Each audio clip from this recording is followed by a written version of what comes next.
Kung saan papunta itong ating pagkilos. Meron pong nakalagay sa konstitusyon kung ano ang mangyayari kung sakaling mamatay, mag-resign, ma-impeach, o magkasakit, o hindi na kayang gumampan ng trabaho ang Presidente Bongbong Marcos. Section 8, Article 7. In case of death, permanent disability, removal from office, or resignation of the President, the Vice President shall become the President to serve the unexpired term. Papayag ba kayo na si Sara ang maging Presidente?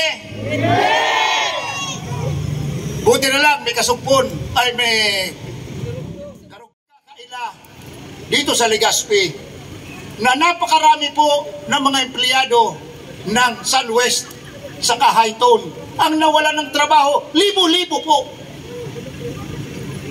Nung pinasara at ginawang illegal ang Pogo, libo-libo rin ang nawala ng trabaho. Bakit?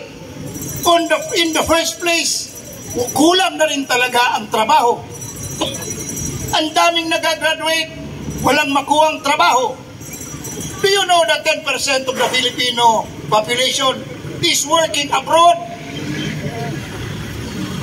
Ano ang dapat programa para magkaroon ng sapat na trabaho